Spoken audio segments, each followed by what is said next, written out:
From the Library of Congress in Washington, D.C.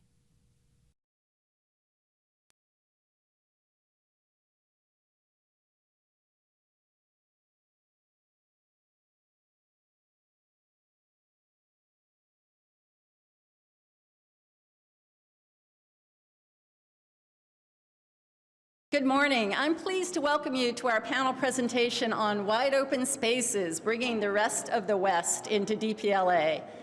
You're going to hear from three of us today who've been working with DPLA staff to build out the on-ramp to the National Digital Library for Cultural Heritage Institutions in the West.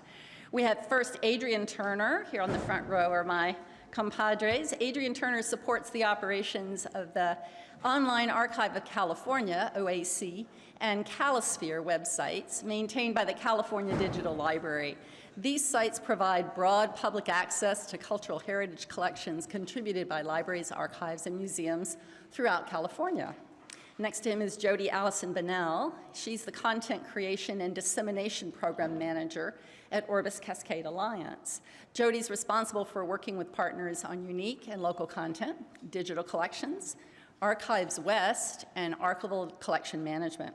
She holds an MA in History and an MLS from the University of Maryland at College Park, and a BA in English summa cum laude from Whitman College. And I'm Sandra McIntyre. I'm the director of the Mountain West Digital Library, a regional digital collaborative of libraries, archives, and museums in Utah, Nevada, Idaho, Wyoming, Montana, and Oregon. MWDL was one of the initial 6 service hubs in the DPLA, and we share just over 1 million resources for harvest. I have a bachelor's degree from Swarthmore College, a master's in education from Georgia State, and am pursuing an MSLIS from Drexel University.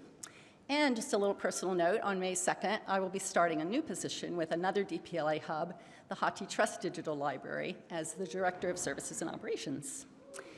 Adrian and Jodi and I are on this panel together because we collaborate a lot.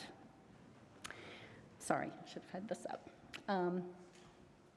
We collaborate a lot. Our work overlaps. We've shared a lot of work on some initiatives, and we have similar interests in building out the on-ramp for the DPLA in the region. While our organizations sometimes overlap in who we serve and what we do, we support each other's work strongly and celebrate each other's successes. We especially want to welcome those of you in the audience from other DPLA service hubs and hubs in formation, and we hope that our presentation about our challenges and successes will spur discussion at the end of the session among the hubs. The community of service hubs is an important part within the DPLA initiative. Jodi, Adrian, and I look forward to hearing your ideas for bringing the rest of the West and the rest of the country into DPLA. So I'm going to give a quick background, and this is going to look a little bit like Emily Gore's standard presentation about the DPLA Hubs Network, building the on-ramps for the country. We think it's a brilliant plan that DPLA has come up with, a distributed network that leverages the work that's been done around the country by different collaboratives, different consortia, and different individual institutions. DPLA's well-known diagram about how its hub network works shows that it has the yellow content hubs coming directly into DPLA and the orange service hubs. And we're talking today about the challenges of the service hubs, those groups that serve other cultural heritage institutions in aggregating and bringing in content so that we represent regions or states around the country in sharing our materials with the DPLA. So it's a very strong network. It's been able to be very successful, and I think I'm behind about 5 or 6 states here, judging from the slide that Dan Cohen showed this morning. So I know we should be adding Michigan and Illinois and Wisconsin and Pennsylvania to this map. So congratulations to all of you who've been working on different hubs, and congratulations especially to Emily Gore as this map gets filled out, and we're looking forward to it being completed all around the country. Thanks so much. Yeah. So we've seen the success of many different organizations around the country. You'll recognize many of your friends and colleagues here in the room and throughout DPLAfest from these different organizations.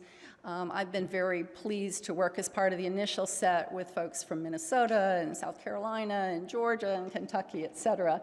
And it's been delightful to see new ones coming on board and to get to meet the New York folks in the last couple of years, for example. Some fantastic groups. And these hubs share a lot of common strengths. And Emily's been very wise to take advantage of those common strengths in contributing to DPLA. Many of them are state-based collaboratives. State-based funding and state-based resources seem natural to a lot of different groups in reaching out to each other to work together. Some of them, many of them, are centrally funded by some combination of one or more of these. Some LSTA grants have helped some different hubs to get going, either initially or on an ongoing basis. State legislative funds can come into the picture for those who are creative enough to tap into that kind of support. And then many major universities play a chief role. And from our perspective in the West, these are mostly relatively resource-rich states that have been successful in coming on board, with larger populations in the East, for example, the opportunity to tap into at least some wealthy cultural heritage institutions, and the ability to work with historically quite rich collaborations and consortia who have built up over the years. This is all contributing to DPLA's great success, a wonderful distributed network, leveraging all the strengths of our existing and new collaborations around the country, bringing in libraries, archives, and museums from every corner of the country.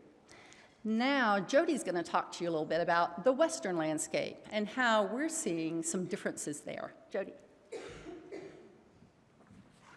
Thanks, Sandra.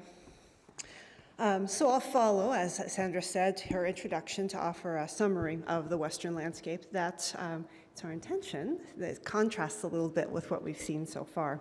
We see some strong differences in geography, culture, and resources.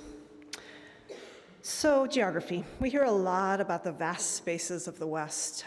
Even though I work in Oregon, I am physically located in Montana, so big sky, right? But let's quantify exactly what that means for each of our groups. Here's the, whoops. No, that is right. Here's the geographic coverage of the Orbis Cascade Alliance, Washington, Oregon, and a tiny bit of Idaho. So if we drove from our southernmost member, Oregon Institute of Technology, to our northernmost member, Western Washington University, that's 540 miles. Add a trip to the east to visit the University of Idaho, and that's another 480. Mountain West Digital Library, including Utah, Nevada, Southern Idaho, a little bit of Wyoming. So if you start in Boise, Idaho, and drive to Las Vegas, Nevada, you've got 630 miles. You visit the easternmost partner in Cody, Wyoming, that's another 400 miles. And for California Digital Library, and using a slightly different map, this is the coverage map of the Online Archive of California, but it's a pretty good map of the state and the cultural heritage institutions. So a drive from Eureka to San Diego is 765 miles.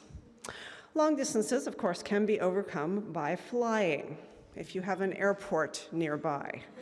Depending on where you are in California or Washington, you're going to do all right. There's actually a pretty good number of major airports. But Utah and Nevada have 4 primary airports. You're still going to drive. Whether you're driving or flying, we have a lot of mountains, and therefore mountain passes.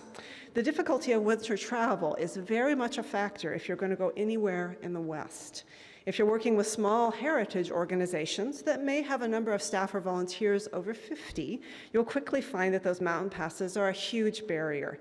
If you're going to have an in-person meeting or deliver in-person training, you have 6 months a year to do it. Second, culture. So we've got a number of things that we would argue are special to the West, and you can argue against these in the Q&A if you want to. So we've got a big divide between urban and rural areas, and we know it has a potent effect on Western politics. We see this in the composition of our legislatures, for instance. We have some really big differences between the sectors of libraries, archives, museums, historical societies, with their own distinct crowds and professional meetings. We have a lot of tribal organizations, a whole lot of tribal organizations with active cultural heritage programs, and there's some big complications there that are a presentation in themselves. Closely related, there are a number of events in either the distant or the recent past on which there are really many perspectives and great sensitivity about how those perspectives are handled. And the place of religious organizations in the history of the West. One of my board members recently commented, in the Northwest at least, we're practical utopians. And good heavens, what am I doing with my slides? Okay, last, resources. LSTA allocations, as we've heard, have been a big source of DPLA Hubs funding. LSTA is distributed with a base amount of $680,000 per state, plus an additional amount based on population. So that means that the less populous Western states are at a distinct disadvantage. If we use the first letters of states as a highly scientific way of comparing across states, we see big differences east to west. Picture delivering services across vast distances in Wyoming with less than the funds allotted to tiny West Virginia, for example. This is real. For a number of reasons, our LSTA priorities at state libraries tend to be really focused on very basic public library needs like internet access and multilingual services, or services to populations that have no library access at all. Just as we are dealing with very basic needs for library services, we're dealing with very basic needs for cultural heritage institutions. There are places that don't have a phone, that close down their buildings seasonally without a heat source. It's hard to redirect such small resources in the face of these types of priorities. Sorry, I keep going backwards. Overall, higher education support is lower in many Western states than it is in the East. This graph of higher ed support per capita by state shows that nicely. Here are Oregon and Washington in the lower quartile, with Colorado second from the bottom. Utah, Idaho, and Arizona are in the second tier. We'll ignore Wyoming with its highest per capita spending. That's, of course, tied to the state's vast coal and oil resources.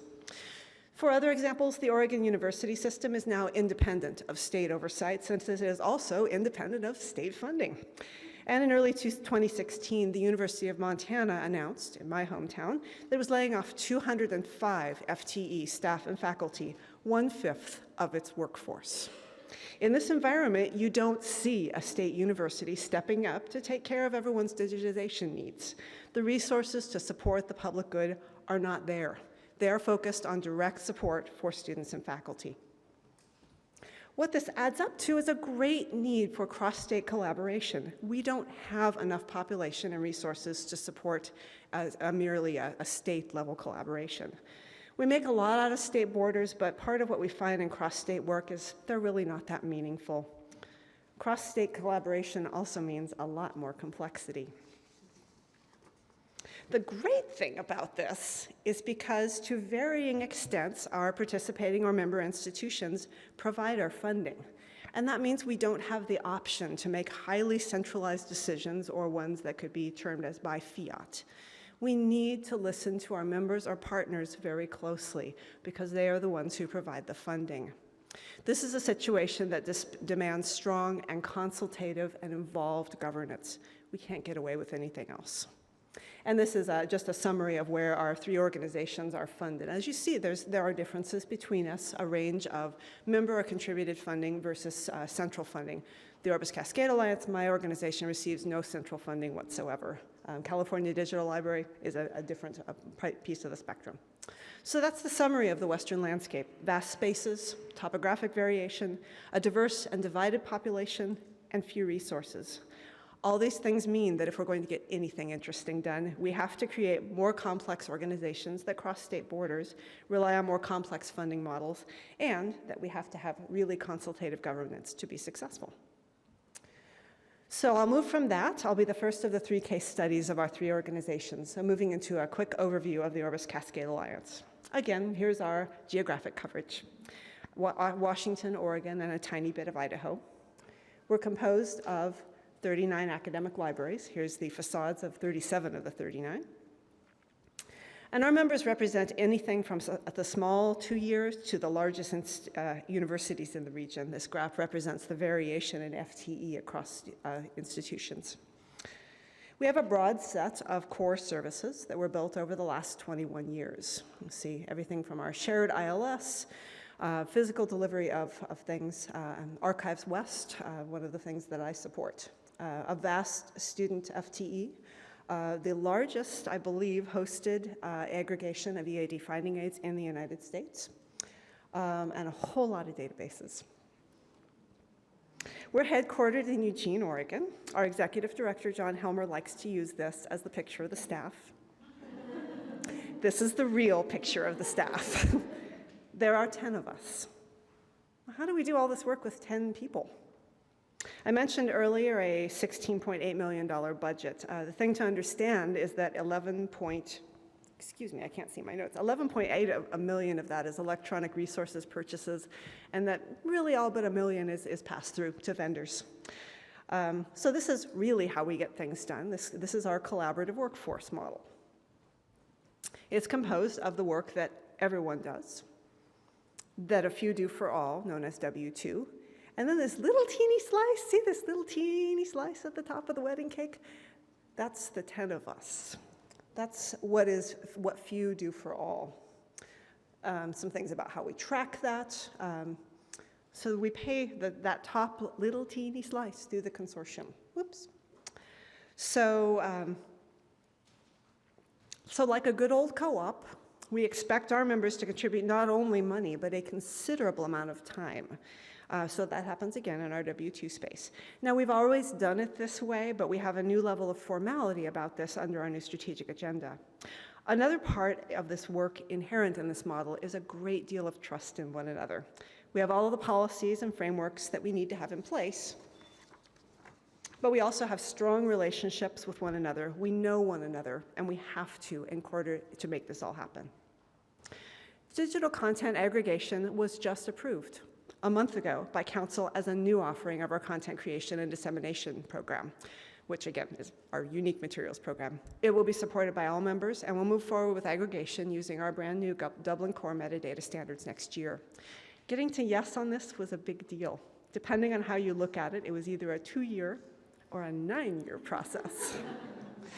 I've been there for the whole 9 years. There are a lot of factors that go into that, but one of these speaks to the fundamental character of the Alliance.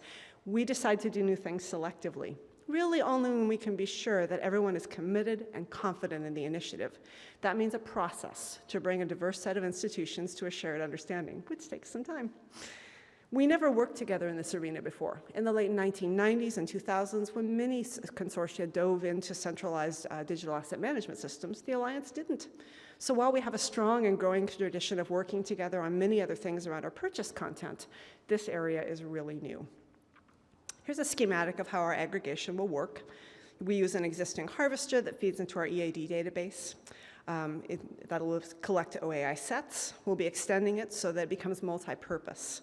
We'll feed into 3 presentation spaces: Archives West as it's relevant, our Primo presentation on our shared ILS, and DPLA. As part of our approved digital content aggregation for next year, we'll apply to become a DPLA hub. After some dialogue with the DPLA staff, we're proceeding with the understanding that we'll initially be a hub just for Alliance members and commit to a specific point not too far in the future when we'll consider service to non-Alliance members. We're well prepared to do that with no central funding and other programs, including our EAD program, that serve non-Alliance members. We've been making reasonable budgets and transparent cost distribution schemes for many years. We have a clear model for how we handle governance, and so how we do this isn't a problem. So why can't we do this now? Because our foray into digital content aggregation and moving toward hub status is as much as the organization can consider right now. With a clear and consultative governance model that involves all of our members, this work takes time, and it's time well invested. Here are just a few examples of who we may be able to add as participants in the future. Not an enormous number of institutions, but enough to make the effort worthwhile. One of these, however, and which you see in the lower right-hand corner, is a catch-all.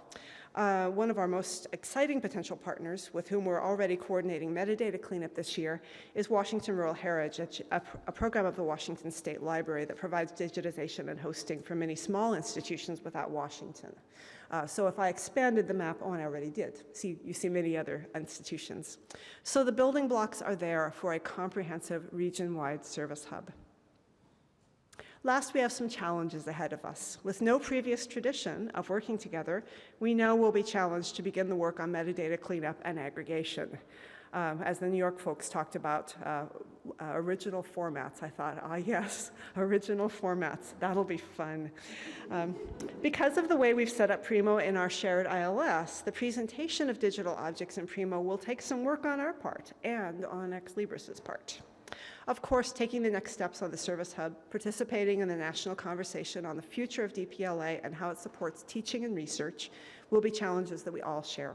We're looking forward to continuing to being part of that. And now I'll hand off to Adrian.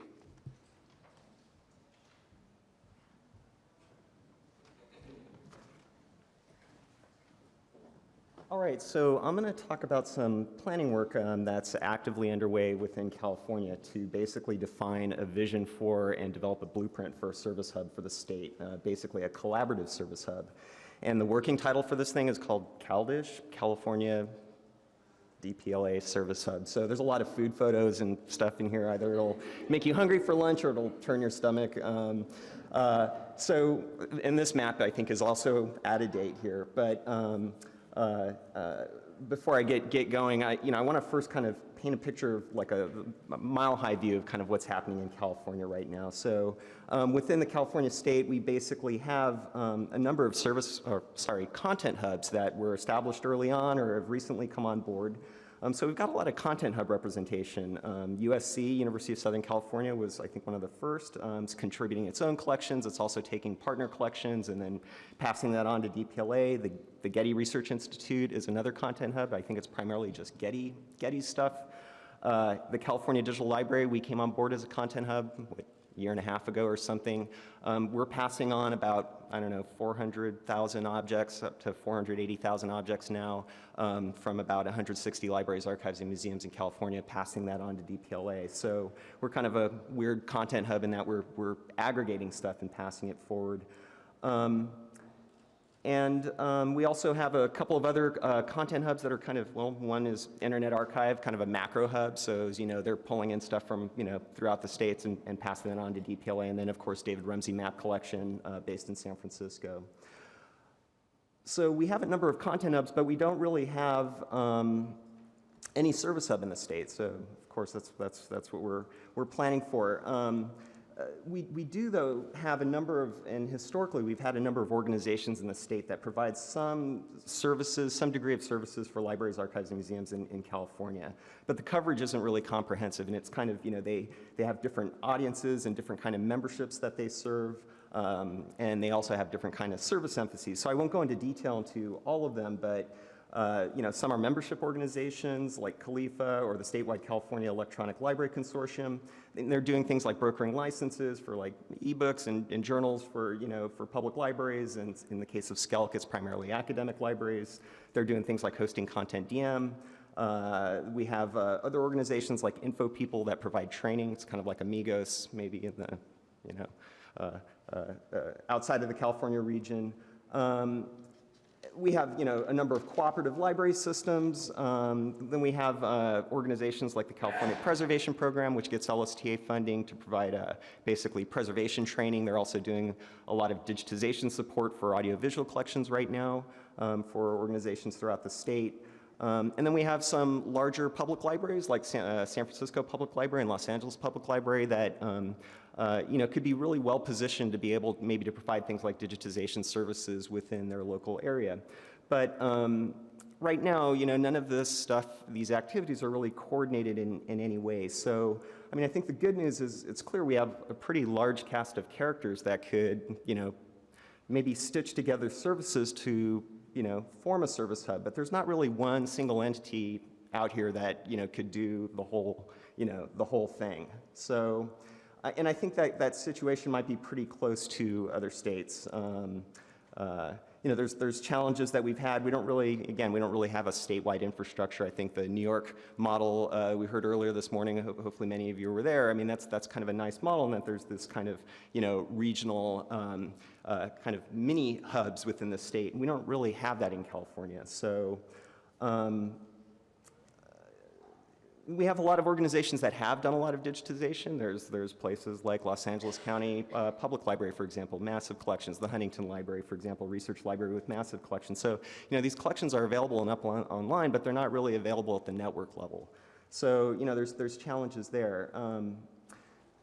I think the opportunities are really, again, that we have multiple organizations that what we're really trying to do is kind of form a collaboration, you know, a cooperative of the willing to try to, you know, basically stitch our services together and basically provide a comprehensive set of services for libraries, archives, and museums in the state. I think we've also really benefited from the Library Services and Technology Act funding that's administered through the California State Library, which has been really supportive of digitization efforts throughout the state. So they've supported us, they've supported, you know, a lot of the organizations that have, you know, that I've mentioned earlier. So I think the other opportunity here, as I mentioned, I mean, we do have a large number of digital collections that are available, you know, through local sites, local content DM instances, past perfect instances. I mean, these systems run the gamut. They're just not aggregated or available through DPLA right now, but I mean, I think we see this stuff as like low-hanging fruit. If we could, you know, just harvest this stuff, bring it together, you know, we could really make some inroads into bringing these California collections together and making them available at both the statewide as well as a national level.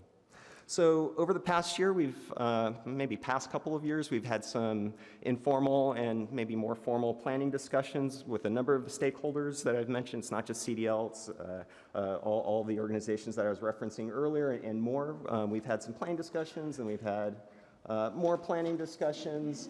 And I think it was last summer, we convened a meeting. The San Francisco Public Library hosted it, and we basically articulated kind of a collective vision for this collaborative service hub.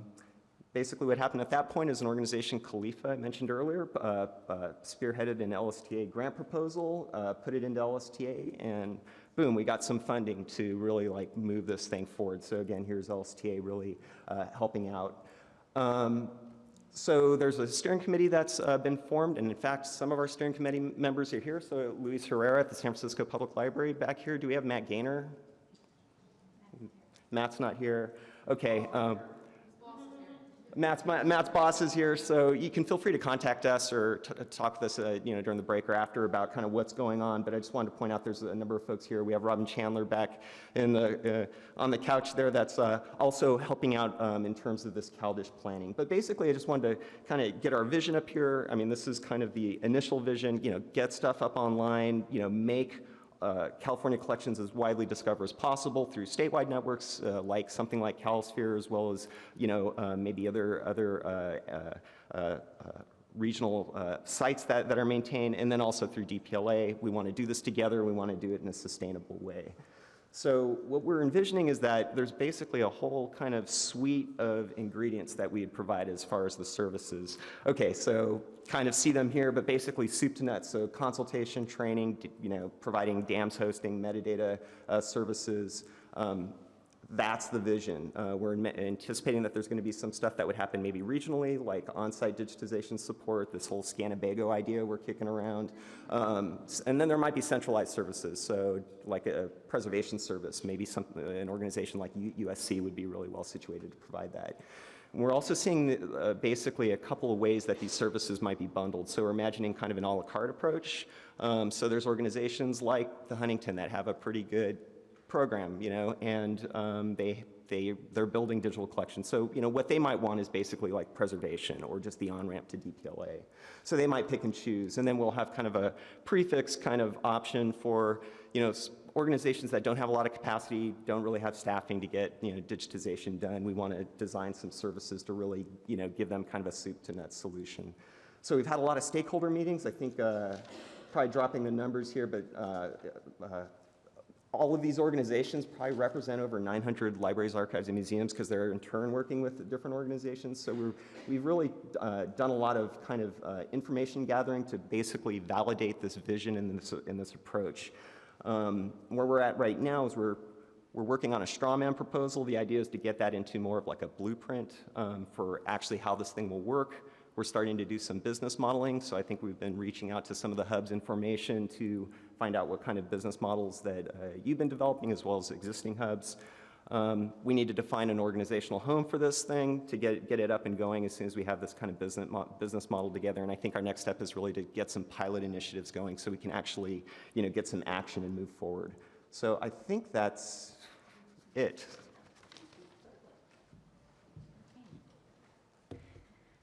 So the Mountain West Digital Library was one of the first 6 service hubs in the DPLA. We're really proud of the work that we've done together and pleased to be able to continue to offer resources. We ourselves are a distributed network, as many other hubs are, so we work with 19 different repositories around the region, each of whom, or many of whom, host collections from other collections partners, and then we aggregate into an Ex Libris server and serve that to DPLA. You've seen this map earlier. Our member repositories are scattered around the West. We anticipate, by the way, that some of these states will spin off at some point and become their own service hub independently of us, but we've been eager to help out Emily as she's building out the network in the West by providing repositories who are ready to go with an access to the on-ramp to the DPLA. Our core strengths in Utah and Nevada and some of Idaho. We have a wonderful new partner in Wyoming, but I suspect some of the Colorado folks will work eventually with the Wyoming people, et cetera. We have collection partners in 6 states currently. This isn't quite updated, but we have over 190 different partners currently. We have a portal, so we do try to serve up a regional portal for access, and it's very popular with many of our users, historians and genealogists among them, and maintaining this in Ex Libris Primo also takes some effort from our staff. We have over 1 million items in 825 different collections, a wide variety of resources, and we really enjoy coming together and bridging that gap as was done here over 150 years ago. And we knit it all together through our interoperability standards. We love sharing those with other people. If you're looking to get going on some metadata standards for your hub information, let us know. We can give you some advice about what worked for us. We have a combination of metadata kinds of standards and our recent best practices for geospatial metadata creation, which we're really proud of. We work closely with Gretchen Gagan at DPLA to make sure that those would be in line with DPLA's harvest mechanism. Our task forces are a big part of how we operate around the region, knitting people together through virtual meetings, task forces year-round, and that helps us to keep this strong standards-based way of working together going. We've also worked on standard pricing, and I'll be talking about this in another presentation here at the Fest. Our funding began with a combination of Utah Academic Library Consortium funding in Utah, and then we have always been assisted by the University of Utah's Marriott Library, which has given us a lot of in-kind services, and of course the wonderful generosity of the DPLA in including us in some of those early Digital Hubs pilot project grants made a big difference to us in our growth and being able to reach out to others around the region. Our exciting news is about our long-term sustainability program. I'm very pleased that as part of the DPLA funding, we were able to convene an MWDL advisory committee for 6 months. We had digital leaders, 19 digital leaders from 6 states, to come up with the recommendations report after staring really hard across the table at each other about how we were going to sustain these functions, these features through the MWDL. And as a result of that, we've put into place, and it's been very successful so far, our first membership program starting this fiscal year. It's just asking for dues from the harvested repositories, those 19 larger institutions that can afford to maintain a content DM, a DSpace, an archivalware, a bpress, et cetera. We don't charge directly to the smaller collections partners that are supported. However, those groups do pay through their digitization fees. They pay to those different repositories. We've had good success so far. We continue to pan for more gold. As a part of that, as we included more people in our funding mix, we have also turned around and said, we want you more involved in governance, and many of them have really wanted that. So we're now setting up our first governing board with this distribution of different groups represented on the board. We also have a very active digitization committee, which meets as a whole twice a year. And then the small working groups, the task forces and interest groups, work year-round virtually and report at those digitization committee meetings. And then we're pleased to receive faculty support at the University of Utah. Some of the member questions that we have are how to right-size that ungainly, kind of lopsided amoeba-looking geographical region that we serve. And as new service hubs emerge around the region, we certainly expect that that mix will change. We want to continue to be responsive to what DPLA needs in terms of bringing new groups in the West into DPLA, but we also want to encourage state-based and other-based collaboratives that are forming to do their thing and to serve their states and regions really effectively. We have some questions about how to maintain direct services in our new funding mix. For new collection partners, we used to fund some centralized training. We currently have no funding for that. So how are we going to manage that? And then how are we going to manage additional funding for other efforts in the future? So wrapping us up will be Adrian talking about a couple of questions about bringing the West to the region. And with our remaining few minutes, we want to open up the floor for discussion.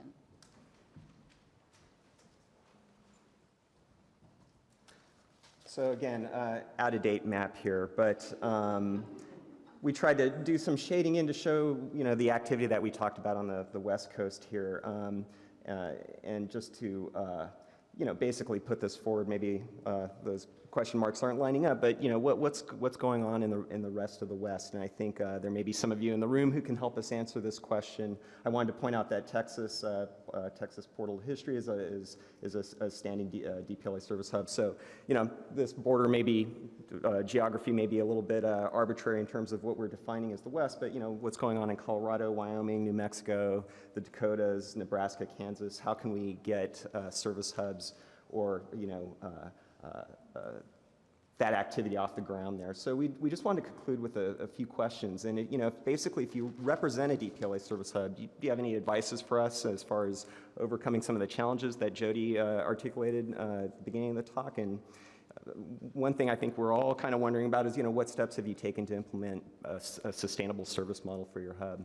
And if you're at a library or archive or museum and you're looking for an on-ramp to DPLA, so you're in a state that doesn't really have a hub, it'd be great to hear from you. What do you perceive as some of the biggest barriers to be able to get your stuff to DPLA, and what do you think, how could it be overcome? And if you could let us know if there's hubbish things that are happening in your state. So, and if you have any questions, feel free to ask them as well. So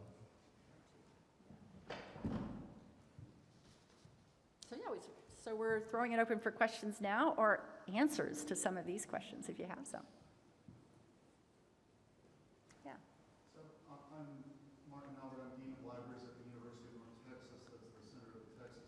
Oh, great, Mark. All your efforts on behalf of all these states. We worked really hard in Texas to do this kind of activity. And we're trying to broaden it out to other parts of Texas that are beyond the portal, other institutions with that. And we was at a planning meeting. We just had a meeting in Austin of the Texas Digital Library, library directors on Monday, and we're looking at ways of broadening the inclusion of materials within Texas. And I guess I don't have any great, insights beyond the things that you've already said, other than, it takes a lot of hard work and conversations and planning and due diligence kind of stuff to arrange all these things. And also I applaud your efforts to think through sustainability in advance in months and years. Thank you, Mark. Appreciate that. And appreciate everything you folks are doing. Texas has got big size problems too, but you guys are doing a great job, and I'm glad to hear your update on how things are coming together there. That's great. Emily. So I was just going to publish activities happening in Yay. the West. So Oklahoma, I don't know if anybody's here from Oklahoma. If you are, awesome. If not, let's go too. Oklahoma is Still love pretty you. close to submitting an application. We've been working with them for over a year in Good. conversation. Dakotas have been talking very closely with the Minnesota hub. So, Excellent. I think that hopefully there'll be some activity there soon. So, and I think there's some conversations. I know some folks are here from Colorado.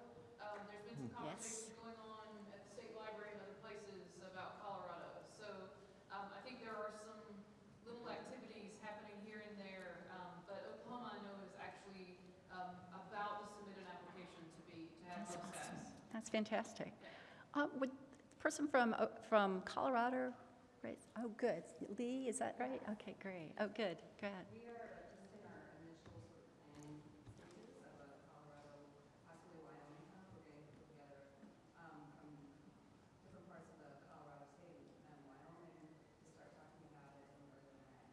That's wonderful. Fantastic. Best of luck to you on that. Good. Other comments? Yeah.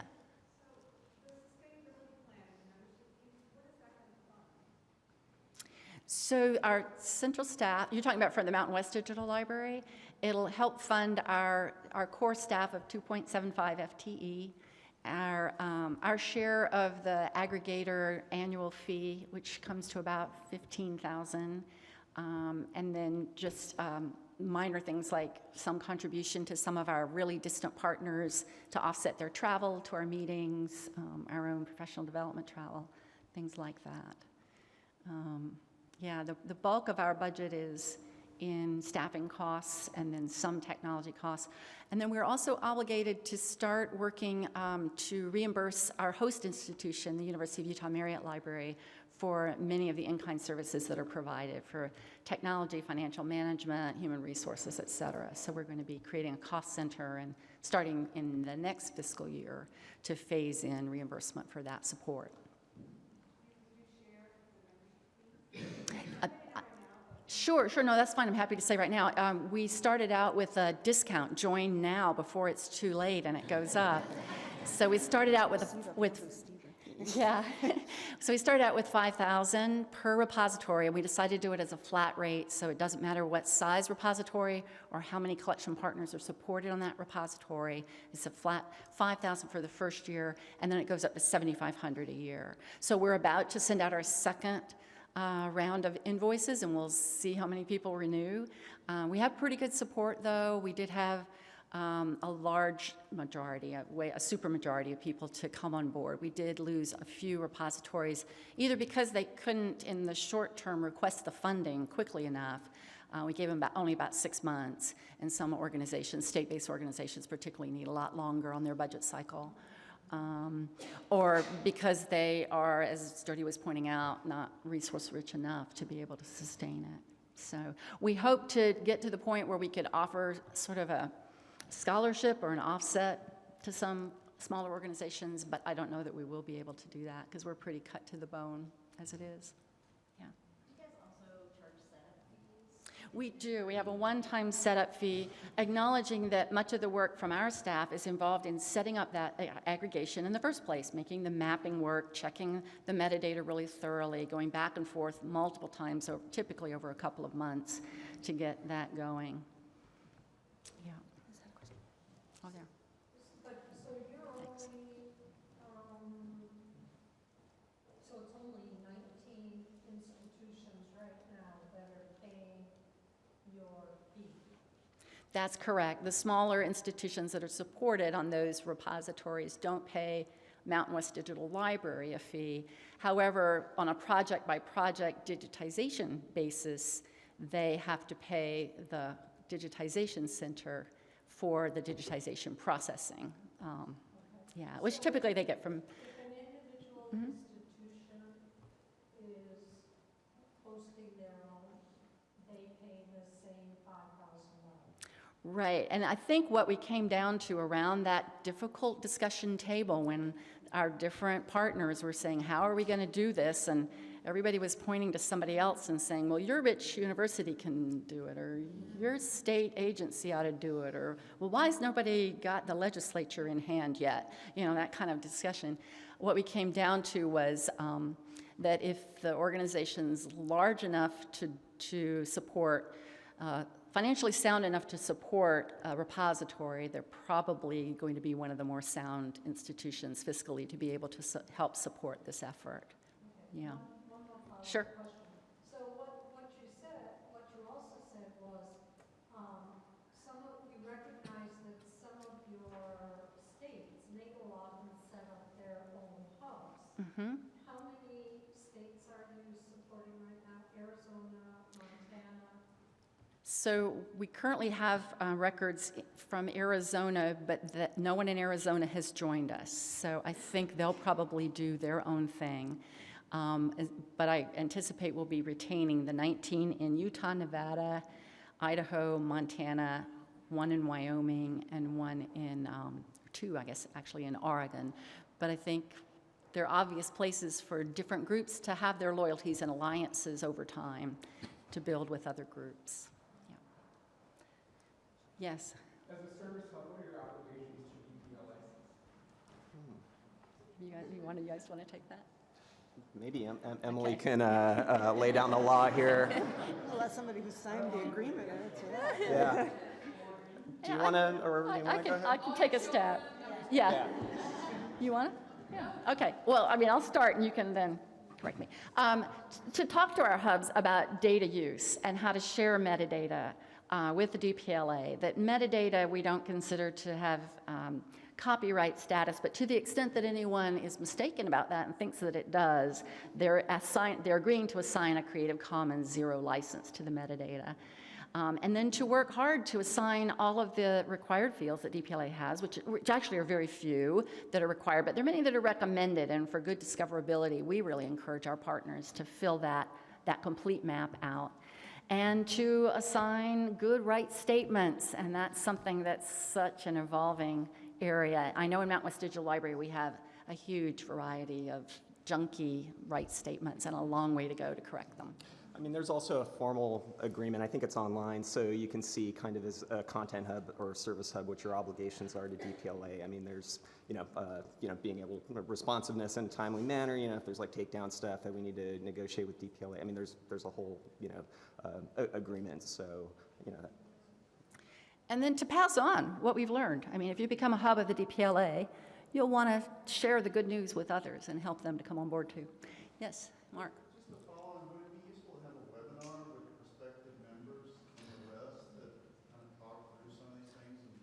Yeah, I was thinking that. I mean, there's an all hubs list for established hubs, right? But I think it's kind of like the nascent hubs form. We kind of need something like that, because I think we're all maybe doing kind of back and forth, contacting different, we just finally reached out to the Ohio folks that are doing stuff, and so there's a lot of activity that's happening. We don't have to reinvent the wheel. So, but yeah, I agree. If there's some webinar, and we can, informally try to host something, or but I agree. It'd be nice to have a little. Mark, you want to kick that idea around a little bit with some of us? Okay, that'd be great. Emily, we need to coordinate. Yeah, that'd be great. Yeah. I just wanted to ask about what kind of opportunity you have in these, talking with all of these different partners to talk about digitization priorities, how to make our collections more diverse, more culturally representative in ways that they may not be if we're just, digitizing here and there. You want to comment on that? Well, there's actually a complementary project that's happening where I think we're just trying to even get a sense of kind of the data points, what collections are out there that haven't been digitized.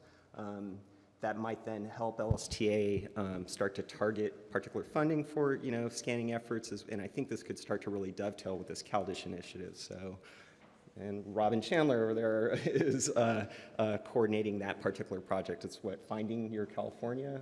So, I think it's kind of a broad survey of what collections are out there, and I think that's going to be the starting point, and then to identify it's almost like hidden collections. So.